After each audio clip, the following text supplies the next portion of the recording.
Hi, FreeLance Dog Training here with another episode of Dog Talk. Today I'm going to be talking about how to properly apply punishment to your dog. But this is a very important topic because it can be controversial. There's a force-free, purely positive training movement going on out there, and unfortunately it doesn't work as well as balance training, and I'm sorry to say I wish it did. What you will end up doing with a purely positive trainer is spending a lot of time and money and not getting results. So I'm here to tell you what to look for in a balance trainer and how to properly gauge how to apply punishment to your dog.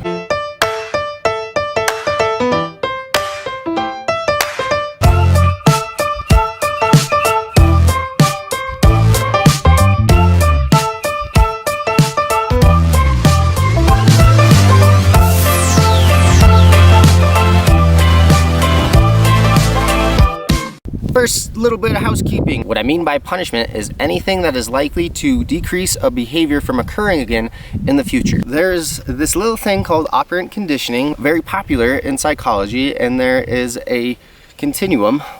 Maybe I can put it over here or something. Yeah, I'll move over. Positive means that I'm applying something. Negative means that I'm taking something away. Reinforcement means I'm making something more likely to happen in the future. Punishment means I'm making it less likely. So when I say positive reinforcement, that means I'm applying something that will make the behavior more likely to happen in the future. If I say positive punishment, that means that I'm applying something that will make it less likely to happen in the future. So quick clarification, when somebody says that they're purely positive, they're not, because they're using punishment in a certain way of withholding treats. They're taking away that treat to make it less likely to happen in the future when the dog performs incorrectly. So gotcha, science. No such thing as purely positive. Anyway, you can tell I get annoyed at that. But when implementing punishment, we need to be benevolent. We need to be a force for good because our dogs really rely on us to guide them properly. So when applying punishment, make sure that it is for informational purposes. Before you implement punishment, make sure that the dog understands what it is that you want from them so that you are correcting them being disobedient rather than trying to teach something through telling them that they did something wrong. A good example is leave it. First teach leave it in a positive way, meaning block them from that thing that they want, and when they reorient back to you, high praise, treats, all that stuff. Once you've taught your dog how to leave it through motivational techniques and they decide to disobey you, then it's time to add punishment. So if you're searching for a dog trainer,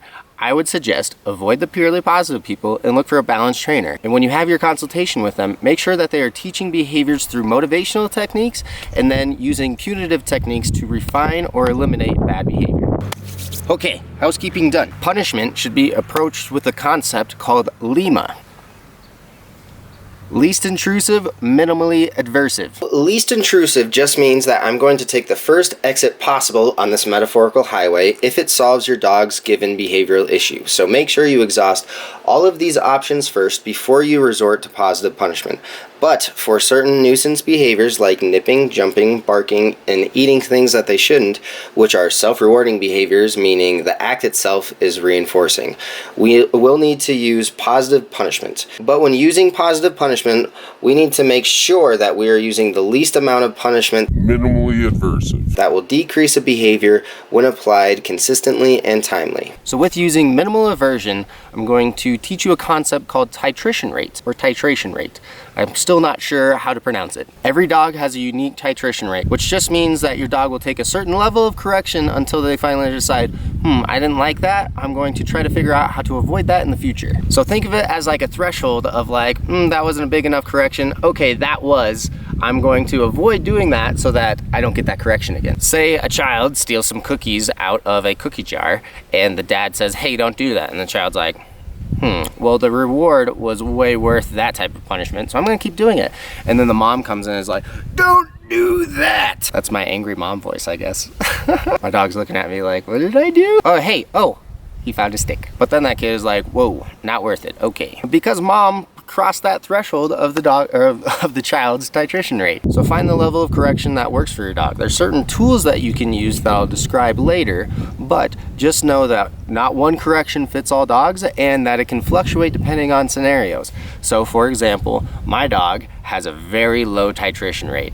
If I tell him, Lance, no, he's like, oh my God, I'll never do that again. But if a ball is involved, that titration rate goes through the roof. He balls hard. after a correction is applied, we need to guide the dog towards the correct behavior. This is called correction with direction. Another comparison for you, say that you hand in a report to your boss and your boss is like, that's crap, and throws it back at you, and then doesn't give you any information on why it was crap. You're gonna be confused, right? But say instead your boss hands it back to you and said, that's crap because you need to fix this, this, and this.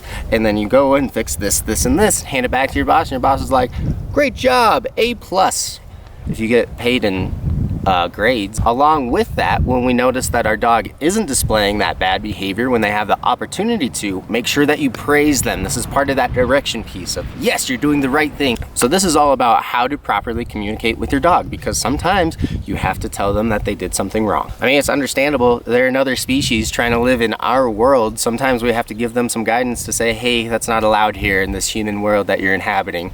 Sorry about it, but we can be very kind in the way that we tell them, no, don't do that. So now, finally, I'll talk about how to apply a correction with a little technique called classical conditioning, which I'm sure that you've heard of if you took any type of psychology 101 class. Remember that psychologist Pavlov with his dogs where he'd feed them and ring a bell at the same time, and then once they had that happen enough, they would salivate at the sound of a bell. So we're going to do that, but instead we're going to use a tool that they don't like paired with the word no, so that they really understand that word and that we don't need to use our voice inflection to tell them, hey, you're being a bad dog. Instead we can just say no, and they'll understand, oh yeah, no means squirt bottle or whatever the case is. With that, squirt bottle is the first tool that I'll use because it's the lowest on that titration rate, and it also only corrects one dog at a time. So if there's two dogs present, I don't want to use a noise making thing because I don't want to correct both the dogs. So say they display a bad behavior, like jumping on you.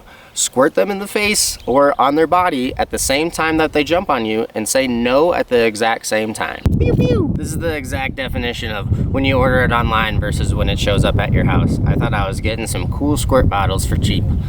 Yeah. So if this is the behavior that you want to address right now, have a squirt bottle on you or near you whenever you think that your dog might be jumping on you. Say coming home in from the garage, put a squirt bottle in your garage so that you can have it on you when your dog jumps on you. Squirt in the face, pair with no. Yeah. He's just like unpredictable. He'll think he's fine and then he just snaps. Once they put their paws back on the ground, then you can give them the attention that they want. Correction with direction. Another tool that you can use that's another step up from a squirt bottle is a shaker can, which is just a tin can filled with rocks or pennies. And you shake it and pair it with the word no. See, kind of unpleasant. Lastly is a pet corrector. I highly recommend this tool. I take it with me all the time on walks because dogs always run up to me and my dog off leash and I spray them. This is just compressed air. So it's not harming any other dogs, but it shoos them away from my dog, who's not always nice to random dogs that run up to him. And this is the tool that's probably about the highest on that titration rate, unless your dog is very aversive to a squirt bottle. Some dogs really don't like it. Some dogs really do. So find which one works for your dog. If you are applying a correction in a timely manner that's just over that titration rate, over that threshold, and you are consistent about it, then that behavior should go away. If you're timely and consistent and that behavior is not going away, then you need to increase the tool. You can also use a collar correction on a training collar. Usually what I use is a slip collar, and it's just a pop when they do something wrong, paired with the word no. Different types of training collars are a whole nother video in itself, so we'll keep moving. So apply that correction right when the bad behavior happens, and then give them guidance towards the right behavior. And then once they do the right behavior, give them some rewards, either praise, pets, or treats. After your dog has a good understanding of the word no, because you've spent a good amount of time classically conditioning, pairing the word no and something bad happening, then we can move on to avoidance training. Avoidance training just means that I'm going to say the word no, and if they stop doing it, then that punishment doesn't happen. So say they're barking and you tell them no, and they don't stop barking within 3 seconds. Then you're going to follow it up with that correction. So they can avoid the correction if they stop doing the bad thing. Now there's an important differentiation to make here. With certain behaviors, you want them to be completely eliminated. So I'm not going to use that avoidance training. I'm going to say no, and I'm going to follow it up with a correction every time.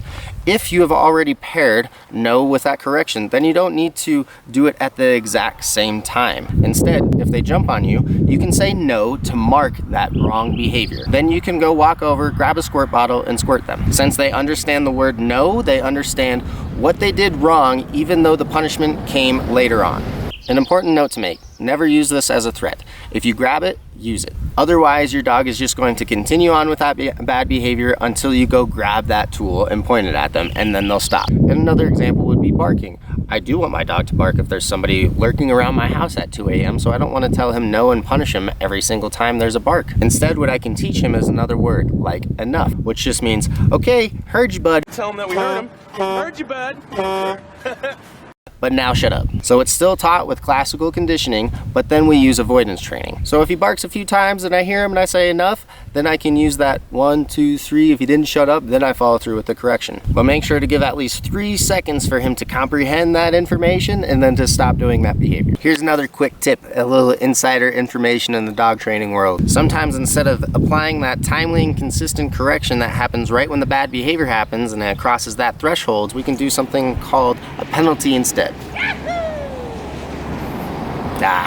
You ruined my shot! No, not really. So penalties just mean a lower level correction, but it's elongated. So say my dog lunges at another dog on leash. Instead of applying a collar correction right when it happens, I'm going to pull him aside and do a bunch of small corrections for like 20 seconds. And I'm gonna tell him, no, bad dog, don't do that. I'm gonna give him a verbal scolding during those 20 seconds. This can be an incredibly effective method. I've seen this save dogs' lives that were being considered for euthanasia because they couldn't stop attacking dogs. And then once we started using this, the dogs started to, instead of getting into that mode of like, oh, I'm gonna get that dog, you can see them, their gears grinding and come to a halt and be like, I didn't like that last correction I received, so I'm not gonna do that. And then we can reward them, and then they gradually became social with other dogs. That's just one example of how applying punishment properly can be useful for your dog, because it sets boundaries and guidelines, and dogs do much better when they have a clear line of communication of, these are the things that I can do, these are the things that I can't do. It's like a weight lifted off their shoulders when they have clear leadership and guidelines to follow. Because a dog with that weight on their shoulders, meaning they don't have proper leadership, is actually stressed out most of the time, because they're just like, what could I get into next? What do I do here? It's stressful. Like a dog going crazy on a walk, barking and lunging at other dogs or pulling the entire time. That's a stressed out dog. It might look like they're having fun, but they are just worked up the entire time.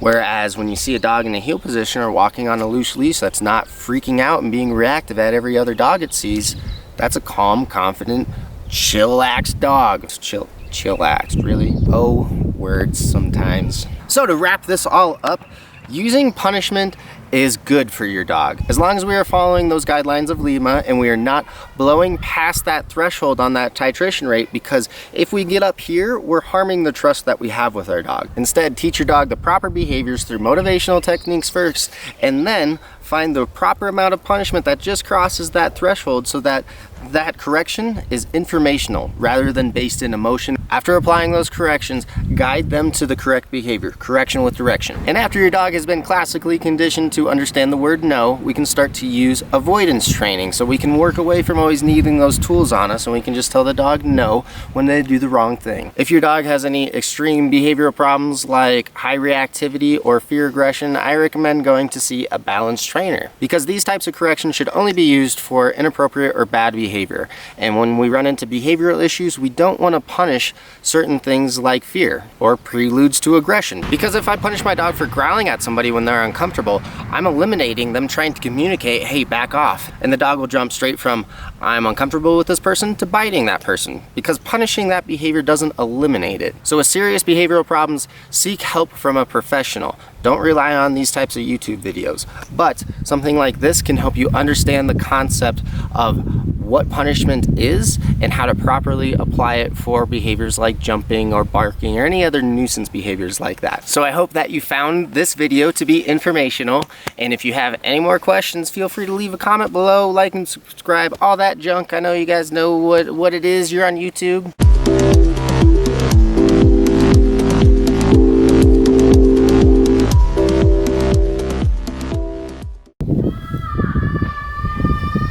Shut up. I had this place to myself yesterday. Then around 5 o'clock, 4 different families with multiple RVs showed up, all with very loud children.